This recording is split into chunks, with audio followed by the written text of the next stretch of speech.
Klobuchar started talking about competency. Okay? Competency and, not gender. Which is good. Klobuchar talked about competency and not gender. It's about competency, if you're competent. But then, as Klobuchar usually does, here's the road. There goes Klobuchar. Here's the road. There goes Klobuchar. She goes off the road and starts giving you these anecdotal reasons of all these women that did stuff. Well, Joan of Arc did this, and that woman who, Nadia Comaneci did these flips, and Rachel Dolezal pretended to be a black woman. Like, look, what are you talking about? What does that got to do with sexism and presidents? And what are you talking about? And it's like, it became a bad thing, guys, where all of a sudden, now it's the battle of the sexes. That's not good either, okay? It's not good for us to be judging who should get what job, theoretical people, like abstract people, no one specifically talking about gender. And this person, well, a woman should be a woman should be the primary caregiver because she's a woman, and the guy should be the primary. Like, these antiquated ideas are just as hurtful or just as harmful as saying women should be, women because women are women, and that's why women, like these ideas, I think they're played out. It should be about your agenda, not your gender. Okay? What do you plan to do for me and my family? What's the likelihood of you actually fighting for that? Can I trust you? I gotta look into your soul. Like, these things matter. What's your track record? Those things matter so much more than who stands up or who sits down or who has a bra, who doesn't. You know? Or who might need one. But you get my point. Okay. This is the seventh debate. In the early stages of the debates, there were so many people that there were separate nights, right? So I don't know how many debates there have been. So let me put it this way.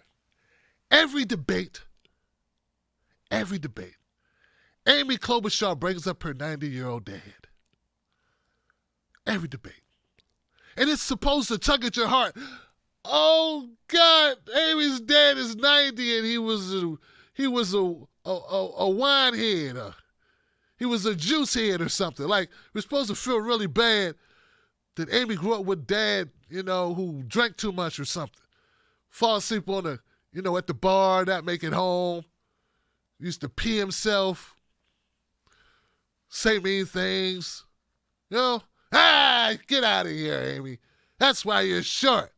You're short just like your mother. You're never going to be tall. Say really mean things to her. But the kicker always is, when I got to listen to this long anecdotal story about her damn dad, he's 90. And he's alive. So whatever bad shit he did, he's still alive. My dad died at 60. So I don't feel bad for your dad drinking Coke 45 or Midnight Train or Bacardis or whatever the hell he drank, or what's an old drink? Boilermakers, or I don't know, what's the old margaritas? Scotches on the rocks. Like, I don't care. Okay? Because he's alive at 90. So I just put this down. Like, I'm tired of hearing Amy talk about her dad. You would think we're going into Iowa in a couple weeks, like 3 weeks, we still got to hear about how bad dad was. Come on, man. Klobuchar, when we're talking about college, right? We talked about college tuition, free local college tuition. And Pete Buttigieg and Amy Klobuchar, they went on this competition. It was like a battle royale to see who was the bigger jackass. Now, the only thing worse than the condescending tone of Pete Buttigieg explaining why rich people should pay tuition, which they're going to do anyway, Johnson, is Amy Klobuchar talking about Pell Grants as if Pell Grants are a new idea. So, Amy Klobuchar, what are you going to do to defeat the student debt, to do something about student debt? It's getting out of control. It's crazy. We got seniors on their deathbed owing student loans because you can't discharge a student loan. It's crazy. We got grandma doing something strange for a little bit of change, trying to come up with her 1980 college debt bill.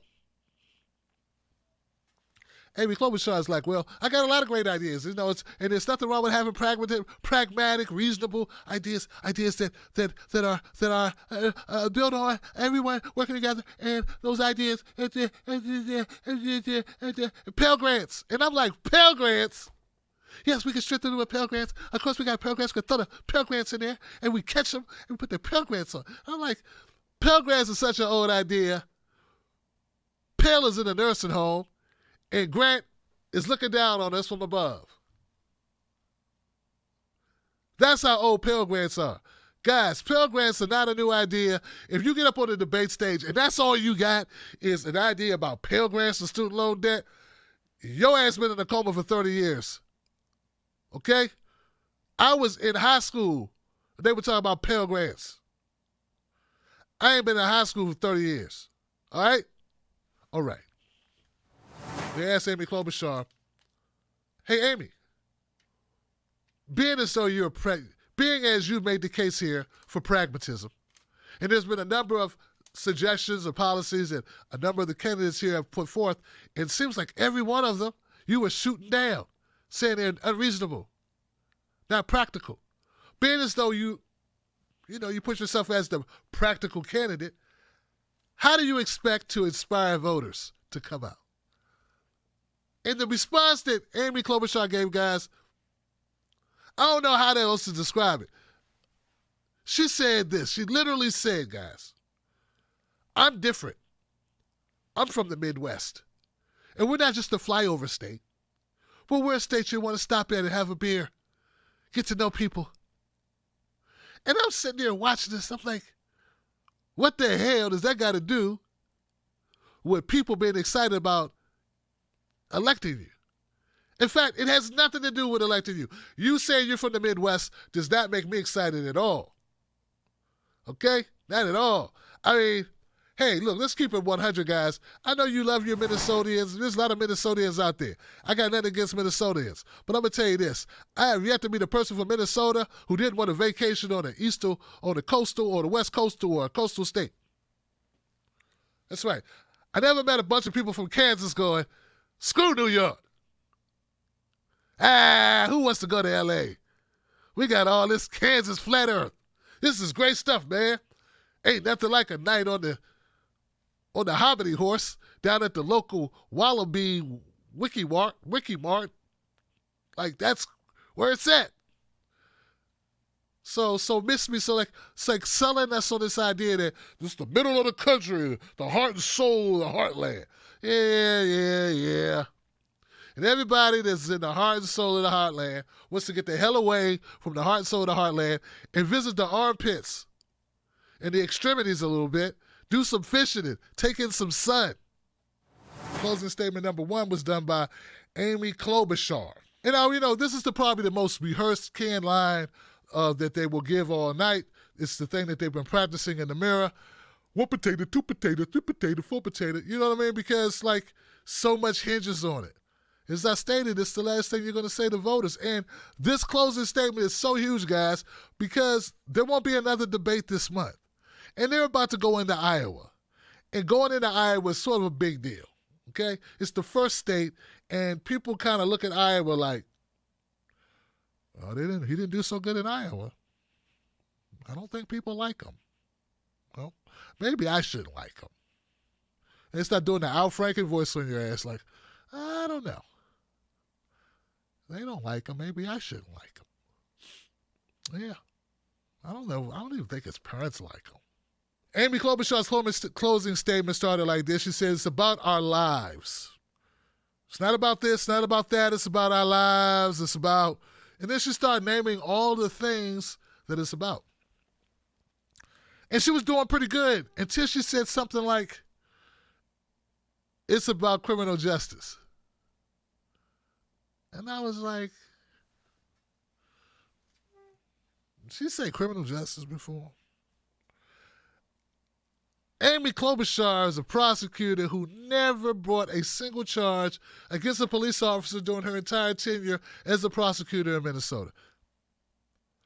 Look it up. There are articles dating back about Amy Klobuchar's tenure as a prosecutor that she was tough on crime. In fact, Amy Klobuchar, it's sort of disrespectful that Amy Klobuchar is still in this race. I mean, Kamala Harris, gone. Why is Kamala Harris gone? Other than the word salady approach she had to, debates.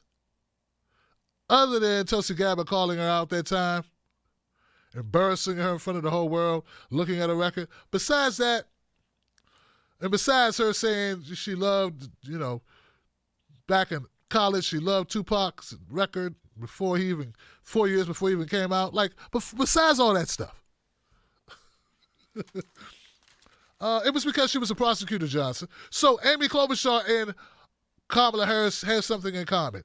They both locked up as many poor and black people as humanly possible for extended periods of time. And still, Amy Klobuchar is in the race. In fact, whenever I bring it up, like it happened tonight, I was like, Klobuchar, what the hell is she still doing up there? Get your crap together, America. There was some woman that was like, well, what about Pete? What about other people? And I'm like, well, she still sucks. She needs to go. I can pick and choose who I want to. I don't have to call everybody out in one tweet. I could tweet about everybody. But it was like she was defending Amy Klobuchar. And I'm like, I don't know if you would be defending Kamala Harris this way. Because Kamala and Amy should be gone for, in my opinion, the same reasons.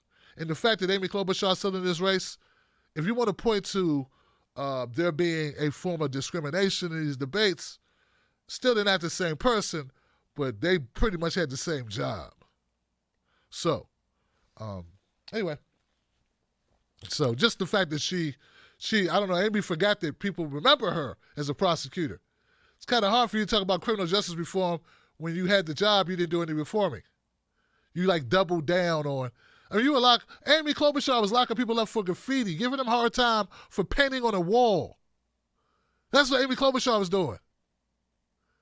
And she'd bring up some anecdotal thing like, there was a child that was shot during their homework and we put up pictures and that's rare though. That's not happening every week in Minnesota. Well, no, what you were doing though is anybody with a little bit of weed.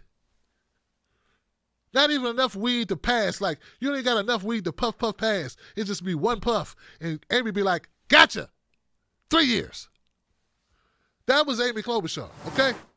Other losers were Klobuchar. Yeah, Klobuchar, I had to hear one more time of why. I'm still wondering why she's still in this race. I know why she is, because you guys keep supporting her. There's somebody, though I've never met you in real life, there's somebody running around with Klobuchar stickers all over their car. It's probably like 10 people with about 1,000 Klobuchar stickers covering their vehicles because she keeps selling those things. And I think it's 10 people that keeps buying them, or either she's buying them from herself and funneling the money in like some money laundering scheme, right?